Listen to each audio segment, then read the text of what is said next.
咁休息咗一個星期咧 ，F1 2025年首個 Triple Header 終於嚟到啦。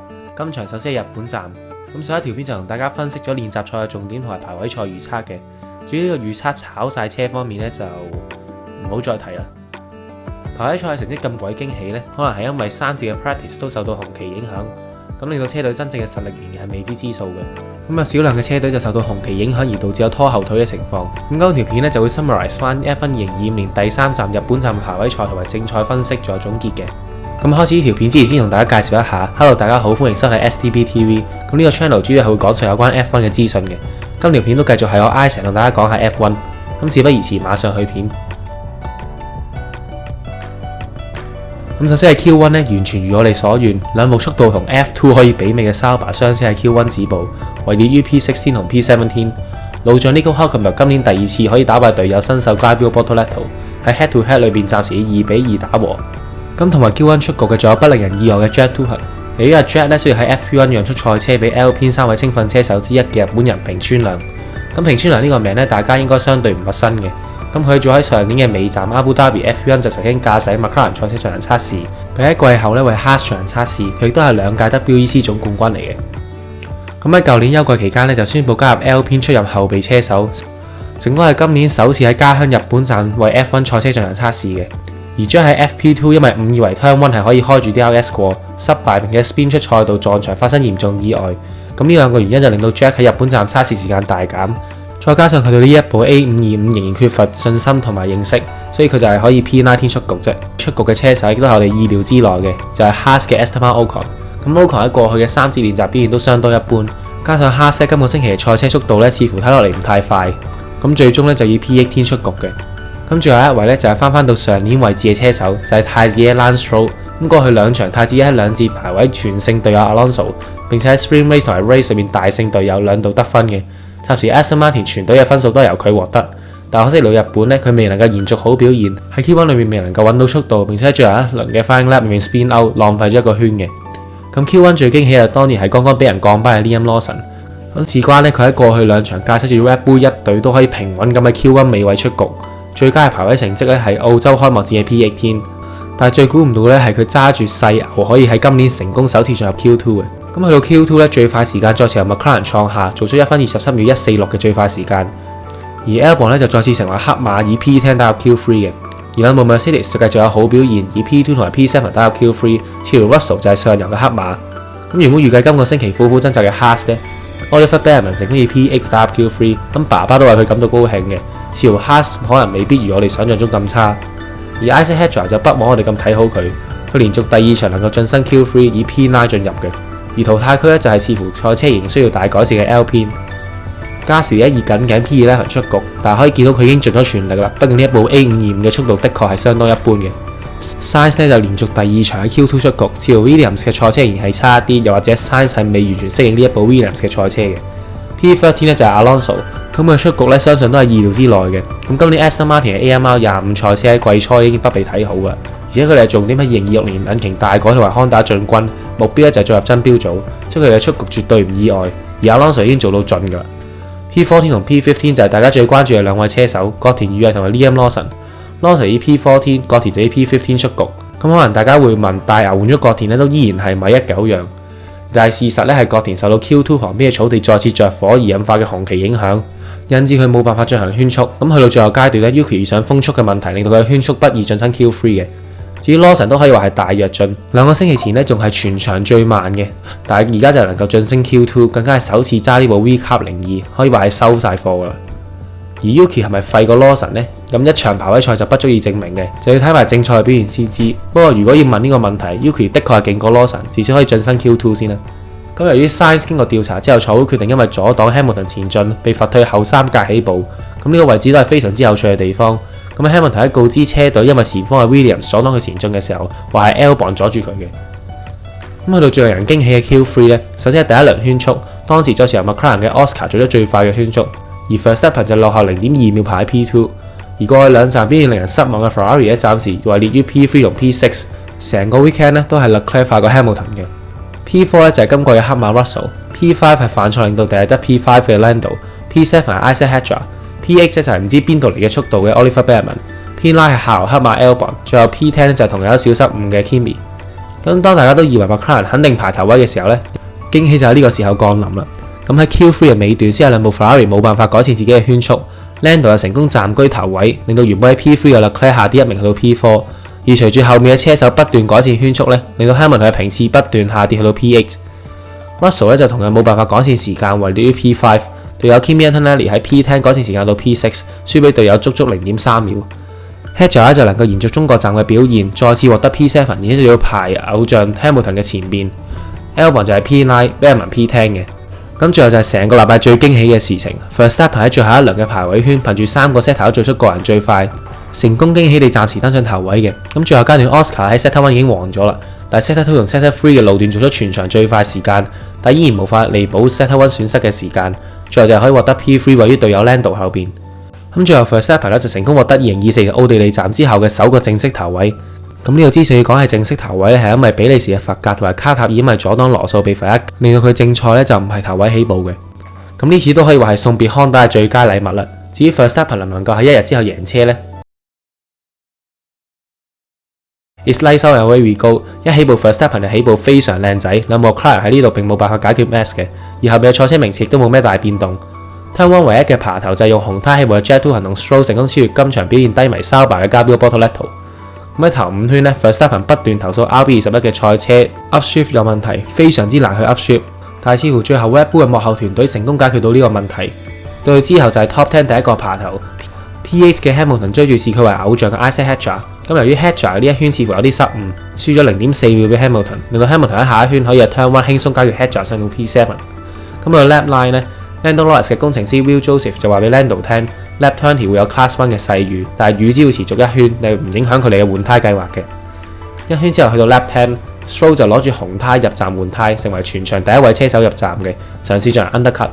咁去到 Lap 16全場唯二使用紅胎嘅 Jet 2人入站，成為日本站第2位入站換胎嘅車手。咁佢紅胎用咗14個圈先需要入站換胎，比 Stroll 嘅紅胎用多咗超過5圈嘅。咁 Lap 19 McLaren 再次嘗試 fake 其他車手喺車隊。車隊就同 Lando Norris 講要入站換胎，但係未夠20秒啦 ，McLaren 就駁回入站指示，更加下一圈做出比 Verstappen 快 0.3 秒嘅時間。Russell 就喺 Lap 19尾 Lap 20頭成為上游第一位入站換胎嘗試 undercut Leclerc 嘅人。咁 Lap 21首星就係 Oscar Piastri 入站回敬 Russell， 同 Russell 一樣換上硬胎嘅。Lap 22 Top 3嘅 Max Verstappen、Lando 同埋 Leclerc 係當時嘅 Top 3，咁大家都一齊入站換上硬胎。咁呢個時候就發生咗當日最精彩嘅點啦！出 pit 嘅時候 ，Lando 同 Verstappen 平排出 pit lane，Lando 嘗試同 Max 鬥嘅，但係 Lando 就鏟上草地。咁佢哋兩個就有唔同嘅睇法。Lando 認為 Max 咧係逼咗佢出 pit lane 隔離嘅草地嘅，而 Max 就認為 Lando 係自己走上草地。但係喺慢鏡睇落去咧 ，Lando 有1/3嘅賽車係慢過阿 Max 嘅，而且 Max 一開始已經喺 pit lane 嘅主線上邊，而且喺慢鏡上面 Verstappen 並冇向右傾，更加冇任何意圖將 Lando 逼出賽道。Lando 呢個動作咧唔單止超越唔到阿 Max， 反而仲浪費咗可以賽道上面超越阿 Max 嘅時間。咁去到 Lap 25， 咁加時 X 入站換胎，但可惜 Pit Crew 犯錯，令到 Pit Stop 嘅時間需要4秒，令到昔日嘅舊隊友角田裕係成功 undercut 咗佢嘅。Lap 26 Isaac 就入站跌到 P10 重返賽道。呢個時候只有應付中六考試嘅 Mercedes 嘅 Andrea Kimi Antonelli 同埋 Ferrari 嘅 Lewis Hamilton 未入站嘅。Lap 29當日非常燥底嘅 Albon 爬咗今個星期表現一般嘅 Ocon， 名次上升到 P11。一圈之後咧，同樣為 Williams 嘅 Sainz， 佢啱啱俾人降班嘅 Liam Lawson 翻返去 P10。咁去到 Lap 31咧，用白胎起步嘅 Hamilton 終於都入站，換上黃胎，翻返去成為8大車手，喺前隊友 Russell 後面嘅 P8。咁佢喺佢入站之前咧，嘗試用盡佢嘅胎，但係喺尾彎犯錯 lock up， 好彩又冇走出賽道，但係相信都損失咗至少 0.1 秒嘅時間。咁喺第31圈尾咧 ，Kimi 仔入站換上白胎，僅僅可以喺 Hamilton 面前嘅2秒出嚟，翻返去起步嘅 P6， 前6咧就變翻起步嘅名次。Lap 34 Alpine 要求 Doohan 同埋 Gasly 換位，Gasly 又上升到 P13。同一個圈 Russell 喺尾彎同自己嘅隊友 Kimi 仔一樣 lock up 衝出咗賽道嘅。Lawson 同 Sainz 都同時入站換胎，全場車手完成一停。Ferrari 就再次上演大劇場。Hamilton 咧就問工程師 Ricky 點樣可以更加快，工程師就話俾佢聽 Turn 8、Turn 9同 Turn 10，仲有 Turn 13，似乎再次 get 唔到 Hamilton 嘅問題。Hamilton 就嘗試問仔細啲點樣可以更加快 ，Ricky 先話俾佢聽可以喺 Turn 8同 Turn 9俾多 0.1 秒出嚟嘅。I really like some info where I'm slow, mate. Mate 9 and 13, 14. Okay, but how much? Yeah, You know. tell you. Yeah, 1, 10, 8 and 9.